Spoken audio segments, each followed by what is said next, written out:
خواہ مخواہ لوگ ایشو بنا رہے ہیں چھوٹی سی بات کا۔ ایک معمولی سا ایکسیڈنٹ تھا، کسی کے بھی ساتھ ہو سکتا تھا۔ ہما جو ٹیشو پیپر سے اس کی پیشانی کے زخم سے نکلتا خون صاف کر رہی تھی، اس نے اپنی ماں کا ہاتھ پکڑ کر انہیں ایسا کرنے سے روک دیا۔ اور وہ جو تم ٹی وی پہ گل کھلا رہے تھے اس کا کیا ہے؟ ذرا بھی شرم و لحاظ ہے یا ساری بیچ کھائی ہے؟ وہ دانت کچکچا کر بولے۔ سمسام زریز گردیزی کا شرم و لحاظ سے کوئی لینا دینا نہیں۔ وہ دو بدو بھاری آواز میں بولا، ہما سمجھا دو اپنے لاڈلے سپوت کو، اگر یہ اپنی حرکتوں سے باز نہیں آیا تو اس کی میرے گھر میں کوئی جگہ نہیں۔ وہ دو ٹوک انداز میں بولے، تم اندر جاؤ، چینج کرو، میں ڈاکٹر صاحب کو کال کرتی ہوں، وہ آ کر تمہاری بینڈیج کر دیں، پھر ہم آرام سے بات کرتے ہیں۔ ہما نے وقت کی نزاکت کے حساب سے اسے فی الحال یہاں سے جانے کا کہا۔ وہ اپنے بیٹے کے اندر جوان خون کے لاوے کو ابلتا ہوا محسوس کر چکی تھی، جو کسی بھی وقت آتش فشاں بن کر پھوٹ پڑنے والا تھا، اسی لیے احتیاط سے کام لیتے ہوئے اسے وہاں سے جانے کا کہہ رہی تھی۔ بائیک ریسنگ میرا خواب ہے، میرا جنون ہے، میں اسے نہیں چھوڑوں گا۔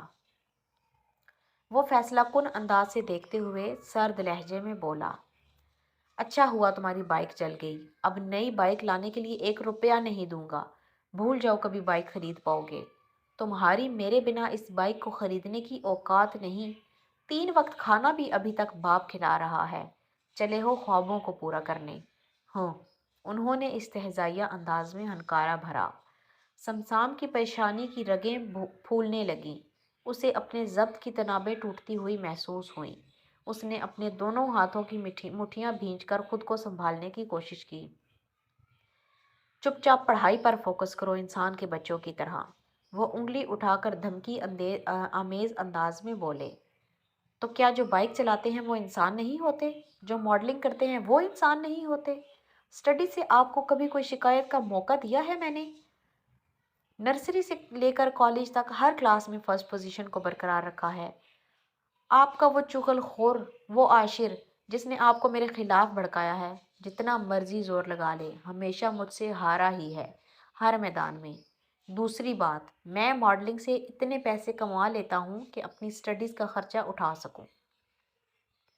وہ چہرے پر برفیلے تاثرات سجائے ہوئے سرد لہجے میں بولا، یہ چہرہ جس سے تم کیش کر رہے ہو، مت بھولو کہ ہم نے ہی تمہیں پیدا کیا ہے، یہ تھوبڑا بھی ہماری مرہون منت ہے، ہم تمہیں اس طرح کا پیدا نہ کرتے تو تم آج اپنے آپ کو کیش نہ کروا رہے ہوتے۔ وہ طنزیہ انداز میں بولے۔ ان کی بات سن کر اسے پتنگے ہی لگ گئے تھے۔ شادی کے بعد ہر ماں باپ ہی بچے پیدا کرتا ہے، آپ نے کوئی انوکھا کام نہیں کیا۔ بس کرو سمسام، جاؤ کمرے میں۔ ہما نے اسے بازو سے کھینچ کر کمرے کی طرف بھیجنا چاہا۔ خیر، جو یہ کارنامہ کر کے چہرے کا ستیہ ناش مار بیٹھے ہو، اچھا ہی ہوا، اب اسے کوئی ماڈلنگ بھی نہیں لے گا۔ اور یہ جو اتنا اچھل رہے ہو، یاد رکھنا ہاتھ اپنے باپ کے آگے ہی پھیلاؤ گے۔ اوقات ہی کیا ہے تمہاری میرے دیے گئے گردیزی نام کے بنا؟ اسے اپنے نام سے ہٹا کر دیکھو، ساری اصلیت کھل کر سامنے آ جائے گی۔ ہما، اسے بتا دو، اس گھر میں رہنا ہے تو میرے اصولوں پر عمل کرنا پڑے گا، یہ میرا گھر ہے، اس میں حکم بھی میرا چلے گا۔ اس سے پوچھو کیا شناخت ہے اس کی خود کی، کیا پہچان ہے سوسائٹی میں اس کی میرے نام کے بنا؟ اگر آج یہ اتنا ہٹا کٹا جوان بن کر کھڑا ہے تو کس کی وجہ سے؟ کس نے اسے تعلیم دی، اسے کھانا دیا، اسے ضروریاتی زندگی کی سہولیات مہیا کی؟ 2 4 لوگ اسے جھک کر سلام کرتے ہیں، اس کی عزت کرتے ہیں، تو کس کی وجہ سے؟ دنیا میں کوئی عزت و درجہ ملا ہے تو صرف اور صرف میرے باعث۔ بس ڈیڈ، وہ گرجدار آواز میں دھاڑا۔ لاؤنج میں خاموشی چھا گئی۔ جتنا گھمنڈ ہے نا آپ کو خود پہ، دیکھنا ایک دن ہاتھ میں نہیں آپ میرے آگے پھیلائیں گے۔ اس گھر سے بڑا گھر اور آپ کے بزنس سے بڑا ایمپائر کھڑا نہ کیا تو میرا نام بدل دیجیے گا۔ وہ تیکھی نظروں سے دیکھتا غرایا تھا۔ یہ نام و مقام میرا دیا ہوا ہے، اور گٹر کا کیڑا آج میرے سامنے کھڑا ہو کر مجھے ہی للکار رہا ہے، اس کی گردن مروڑ دوں گا اگر میرے اصولوں کی خلاف ورزی کی تو۔ لاؤنج میں اس وقت فقط عالم گردیزی کی آواز گونج رہی تھی۔ اس سے پہلے کہ سمسام کے صبر کا پیمانہ چھلک جاتا، ہما ان دونوں کے درمیان ڈھال بن کر سامنے آئیں۔ آپ بہت غلط الفاظ استعمال کر رہے ہیں عالم۔ اب تم مجھے سمجھاؤ گی کہ میں غلط ہوں اور تمہارا بیٹا ٹھیک؟ اور اگر تم نے بھی اپنے بیٹے کا ساتھ دیا تو تمہیں بھی اسی خوابوں کے پجاری کے ساتھ ہی اسی گھر سے فارغ کر دوں گا۔ چلے موم میرے ساتھ آپ۔ سمسام زریس گردیزی نے ہما کا ہاتھ پکڑ کر کہا۔ ابھی ہما نے کشمکش میں مبتلا 2 قدم اٹھائے ہی تھے کہ ان کی سماعتوں نے عالم گردیزی کی کاٹدار آواز سنی۔ مجھے اس انتہائی قدم اٹھانے پر تم دونوں نے اگر مجبور کر ہی دیا ہے تو آج ہی اس بات کا فیصلہ ہو جائے گا۔ تمہیں بیٹا چاہیے یا شوہر؟ ہما نے پلٹ کر فق نگاہوں سے عالم گردیزی کی جانب دیکھا۔ وہ تو جیسے پتھر کی ہو گئی تھی۔ اگر آج تم اپنے بیٹے کے ساتھ اس گھر سے قدم باہر نکال لیتی ہو تو میں تمہیں طلاق دے دوں گا۔ سمسام کا فشار خون بلند ہوا۔ اس کی خاموشی آنے والے طوفان کا پیش خیمہ ثابت ہو رہی تھی۔ سمسام اپنی ماں کی خاطر جاؤ اپنے کمرے میں پلیز۔ بالآخر ہما نے اپنی خاموشی کے قفل توڑے اور کپکپاتی ہوئی آواز میں بمشکل ہی ہمت مجتمع کیے منت بھرے انداز میں کہا۔ مگر موم، سمسام نے کچھ کہنا چاہا۔ آج تمہارے ساتھ جو بھی ہوگا اس کا ذمہ دار میں نہیں، سراسر تمہارا بیٹا ہوگا۔ یہ ہستا بستا گھر اجڑ جائے یہ صرف تمہارے بیٹے کی بے جا ضد کی بدولت۔ یہ تمہاری ہی تربیت بول رہی ہے جو آج اس پہ اتنی ہمت آ گئی ہے کہ باپ کے سامنے زبان درازی کر رہا ہے۔ میں نے جو بھی کیا وہ اس کے عمل کا رد عمل تھا۔ وہ سارا الزام سمسام کے سر پر ڈال کر خود ہر بات سے بری الذمہ ہو رہے تھے۔ عالم گردیزی کا زہر خود کٹیلا لہجہ 4 سو گونج رہا تھا۔ سمسام نے اپنی ماں کا سفید پڑتا چہرہ دیکھا تو ان کے شانوں پہ ہاتھ رکھا۔ وہ جو ساخت مجسمہ بنی کھڑی تھی لڑکھڑا گئی۔ سمسام کو امید نہیں تھی کہ وہ یوں اچانک بے ہوش ہو کر زمین بوس ہو جائیں گی۔ وہ لہرا کر زمین پہ گری۔ عالم گردیزی فوراً ہما کی طرف بڑھے۔ موم، موم! سمسام نے انہیں شانوں سے جھنجھوڑتے ہوئے ہذیانی انداز میں پکارا تھا، مگر ان کی طرف سے کوئی جواب موصول نہیں ہوا۔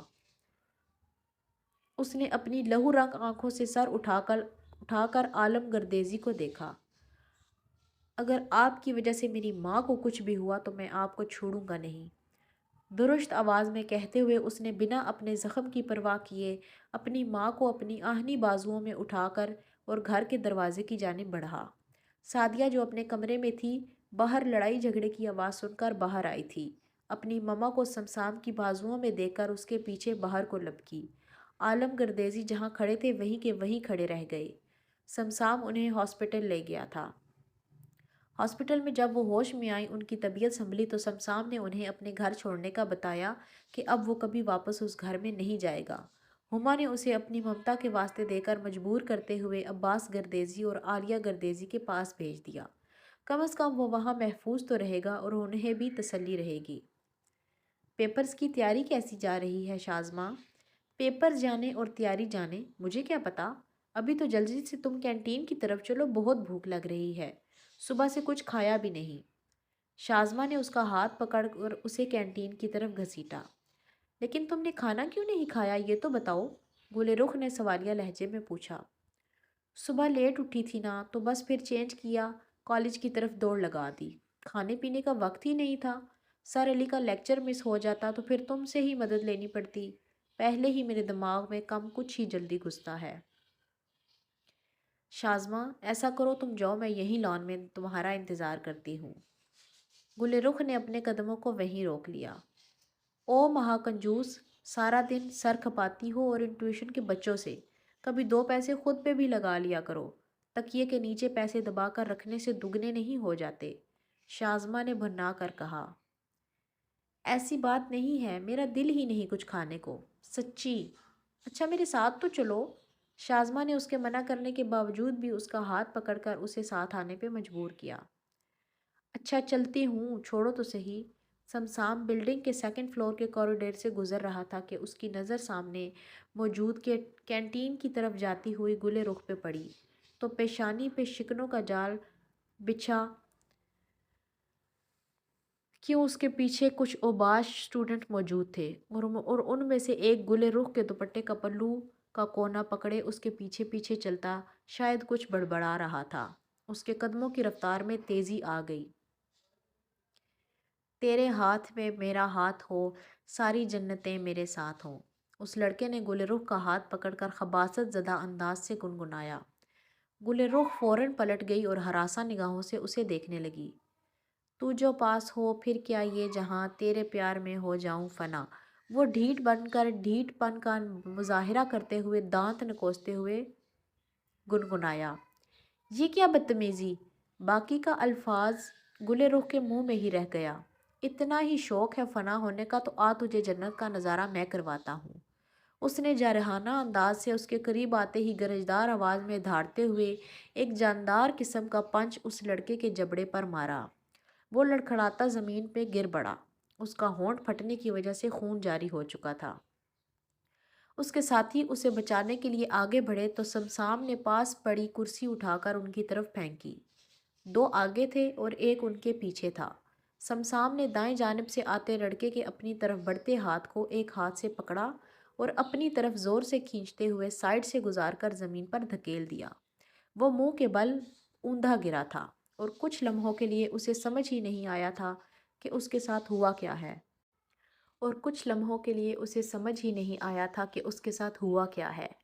دوسرے کا وار اس نے جھک کر خطا جانے دیا اور سیدھے ہوتے ہی گھوم کر اس کے منہ اور سینے پر کک ماری اور اسے پیچھے کی جانب گرنے پر مجبور کر دیا تھا۔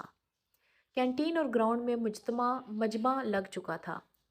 سارا کالج اس لڑائی کی حیرت زدہ نظروں سے دیکھ رہا تھا۔ اتنے میں نیچے گرا لڑکا جس نے گل رخ کو چھیڑا تھا وہ بھی سنبھل کر اٹھ کھڑا ہوا تھا اور سامنے والا بھی اس کے سر پہنچ گیا تھا۔ اس نے آگے والے کو دو مکے اپنی کلائیوں پر روکے تو پیچھے والے نے اس کی کمر پہ بازو ڈال کر اسے جگڑ لیا تو اسے تو لگ سخت طیش آیا۔ بازو اوپر اٹھا کر اس کے گلے میں ڈالتے ہوئے اس نے دونوں ٹانگیں اٹھائیں اور سامنے والے کے سینے پر دے ماری۔ وہ اچھل کر پیچھے جا گرا اور اسے پکڑنے والے شخص کا توازن بھی کھو گیا۔ نتیجتاً اس کی گرفت بھی تھوڑی ڈھیلی پڑی۔ سمسام نے اسے جھٹکا دے کے پیچھے کی جانب دھکیلا۔ وہ کمر کے بل زور سے زمین پر گرا۔ سمسام نے پلٹ کر اسے قہر بار شعلے برساتی نگاہوں سے گھورا اور اس کی کلائی کو جھٹکا دیا۔ کڑک کڑک کی آواز سنائی دی تو وہ لڑکا درد کی شدت سے بلبلا اٹھا۔ اس نے اس لڑکے کا وہ ہاتھ ہی توڑ دیا تھا جس نے گل رخ کو چھونے کی غلطی کی تھی۔ سب اسٹوڈنٹس نے پھٹی پھٹی نظروں سے یہ ناقابل یقین منظر دیکھ کر دل پہ ہاتھ رکھ لیے۔ بیسٹ! مجمع میں موجود ایک لڑکی نے اپنے دہلتے ہوئے دل پہ ہاتھ رکھ کر سمسام کو درندے کا خطاب دیا۔ اس کی دیکھا دیکھی سبھی کی دل و دماغ میں اس کے لیے یہی الفاظ تھے، بیسٹ! اس سے پہلے کہ وہ اپنی ٹانگ بینڈ کیے اس کے سینے پہ مارتا، نہیں! گل رخ کی کپکپاتی ہوئی آواز بمشکل حلق سے نکلی۔ سمسام نے اپنی بڑھائی ہوئی ٹانگ کو وہیں روک لیا اور مڑ کر گل رخ کی جانب دیکھا جو سہمی ہوئی نظروں سے اسے دیکھ رہی تھی۔ اب کرے گا ایسی حرکت؟ اب ڈالے گا گندی نظر کسی پر؟ اب لگائے گا ہاتھ؟ بول! وہ بھپرے ہوئے شیر کی طرح گھرایا۔ وہ لڑکا روتا ہوا نفی میں سر ہلاتا بار بار نہیں بھائی معاف کر دو پلیز غلطی ہو گئی آئندہ سے ایسا نہیں ہوگا کہے جا رہا تھا۔ سمسام نے جب اپنی ہڈی میں سر اٹھا کر گل رخ کو دیکھا تو اس کی پھر سے اس کی نم آنکھیں اور آنسو دکھائی دیے۔ وہ دوبارہ اس لڑکے کی طرف لپکا اور اسے گردن سے پکڑ کر گل رخ کے قدموں میں پٹکتے ہوئے دھاڑا، معافی مانگ ابھی۔ گل رخ سمسام کی دھاڑ سن کر سہم گئی۔ اس نے ڈر کے دو قدم پیچھے ہٹا لیے۔ اس کے سامنے سمسام کا یہ ایک نیا روپ تھا جو بہت خوفناک تھا۔ اس نے آج سے پہلے حقیقت کی آنکھوں سے اپنے سامنے کسی مرد کا یہ روپ نہیں دیکھا تھا۔ وہ مزید دو قدم پیچھے ہوئی۔ سوری سسٹر، آپ کو برا بولا، آئی ایم سوری۔ یہ کہتے ہی وہ ایک سیکنڈ بھی ضائع کیے بغیر اپنی جان بچاتا وہاں سے بھاگ کھڑا ہوا۔ گل رخ گمسم کھڑی حیرت سے صورتحال سمجھنے کی کوشش کر رہی تھی۔ سمسام نے کلائی میں موجود بریسلٹ کو گھماتے ہوئے انگوٹھے سے ایک مخصوص انداز میں ناک کو چھوا، پھر سر پہ ہڈی درست کیے بنا ادھر ادھر دیکھے مزید کچھ کہے بغیر اپنا بیگ اٹھا کر شولڈر پہ ڈالا۔ وہ دنیا بھر کے لوگوں کی آنکھوں میں اپنے لیے ڈر اور وحشت برداشت کر سکتا تھا، لیکن نہ جانے کیوں اس لڑکی کی خود پہ جمی وحشت زدہ نگاہیں اس سے برداشت نہیں ہو رہی تھی۔ وہ لمبے لمبے ڈگ بھرتا وہاں سے نکلتا چلا گیا۔ جھگڑا ختم ہو چکا تھا، وہ اپنے کہے پر پوری اتر چکا تھا اور اب فاتح بن کر وہاں سے جا چکا تھا۔ اس نے پلٹ کر دیکھا تو شازمہ کاؤنٹر کے پیچھے کھڑی اسے ہی دیکھ رہی تھی۔ وہ سمسام کے وہاں سے جاتے ہی اس کے پاس آئی، گلے رخ روتے ہوئے اس کے گلے لگ کر پھوٹ پھوٹ کر رو پڑی تھی۔ شاید وہ خوف زدہ ہو چکی تھی۔ اگر سمسام اس کی مدد نہ کرتا تو اب تک پتہ نہیں کیا ہو چکا ہوتا، لیکن سمسام کی جنونیت سے وہ صحیح معنوں میں دہل چکی تھی۔ اگر وہ اسے نہ روکتی تو شاید وہ اسے مار چکا ہوتا۔ یہی سوچ سوچ کر اس کے دل میں ہول اٹھ رہے تھے۔ شازمہ اسے تسلی دیتی باہر لے آئی اور گھر واپسی کے راستے کی طرف چل دی، جبکہ گل رخ اب بھی لب کاٹتے ہوئے بری طرح رو رہی تھی۔ وہ بے مقصد پہاڑوں کے درمیانی پتھریلے راستوں پہ چلتا رہا، اونچے نیچے راستوں سے گزرتا اسی کے بارے میں سوچ رہا تھا۔ اس نے رات کے 12 بجا دیے تھے۔ آج ہوئے واقعے کو سوچ سوچ کر اسے شدید طیش آ رہا تھا۔ جب جب اسے ان لڑکوں کے گل رخ کے بارے میں کہے جملے یاد آتے، وہ راستے میں آئے پتھروں کو جوگرس کی ٹوہ سے کک مار کر دور ہوا میں اچھال دیتا۔ گھر پہنچتے ہی وہ سیدھا اپنے مخصوص کیے گئے کمرے میں آیا اور آتے ہی زور سے اوندے منہ بستر پہ گر پڑا اور اپنی کنپٹیوں کو اپنے ہاتھوں کی 2 انگلیوں سے سہلانے لگا، لیکن بے چینی کسی صورت کم نہ ہو رہی تھی۔ تبھی چرر کی آواز سے اس کے کمرے کا دروازہ کھلا تو اس نے سر کو جنبش دی اور پلٹ کر اندر آنے والی شخصیت کو دیکھا۔ اس کے دادا جان کمرے میں داخل ہوئے تو وہ اٹھ کر بیٹھ گیا۔ اس کے دادا عباس گردیزی آہستہ آہستہ چلتے ہوئے اس کے پاس آئے اور اس کی پیشانی چوم کر بستر میں بیٹھ گئے تو سمسام اٹھ کر ان کے قریب قدموں میں ہی زمین پر بیٹھ کر اپنا سر دادا جان کی گود میں رکھ دیا۔ سمسام، عباس گردیزی نے اسے نرمی سے پکارا۔ سمسام نے فوراً اپنے دادا کی آواز پر چونکا اور سر اٹھایا۔ آئی ایم سوری دادا جان، میری وجہ سے آپ کی نیند ٹوٹ گئی۔ میں آپ کو ڈسٹرب نہیں کرنا چاہتا تھا۔ سمسام شرمندگی سے سر جھکائے بولا۔ کوئی بات نہیں میری جان، شرمندہ ہونے کی ضرورت نہیں، اس عمر میں نیند ویسے ہی کم ہو جاتی ہے۔ دوسرا تمہیں لے کر من پریشان رہتا ہے، جب تک تم گھر واپس نہ آ جاؤ نیند نہیں آتی۔ اب آ گئے ہو تو نیند بھی آ جائے گی، یہاں اوپر آ جاؤ۔ دادا جان نے اپنے پاؤں سمیٹتے ہوئے سمسام کو اپنے پاس بلایا۔ عباس گردیزی بیڈ کراؤن سے ٹیک لگائے اس کے بالوں میں انگلیاں پھیرنے لگے۔ گرینی سو گئی؟ ہاں، وہ تو کافی دیر پہلے ہی سو گئی تھی۔ اچھا یہ بتاؤ آج کالج کا دن کیسا گزرا؟ دادا نے اس سے سوال کیا۔ کالج کا نام سن کر سمسام نے اپنا دایاں بازو اپنی آنکھوں پر رکھ لیا اور اپنی آنکھوں میں آئے 2 آنسو چھپائے۔ دادا کی نظر اس کے ہاتھ پہ پڑی جہاں انہیں چوٹ نظر آئی، جس سے خون بہہ کر اب سوکھ چکا تھا۔ سمسام، یہ تمہارے ہاتھ کو کیا ہوا؟ یہ چوٹ کیسے لگی؟ عالم گردیزی نے پریشانی سے پوچھا۔ ان کے پوچھنے پر سمسام نے فوراً اپنا ہاتھ دیکھا جہاں زخم آیا ہوا تھا۔ اسے یاد آیا کہ ان لڑکوں کو پیٹتے ہوئے ان کی مزاحمت کے دوران اسے یہ چوٹ آئی تھی۔ دادا جان کچھ خاص نہیں، بس معمولی سا زخم ہے۔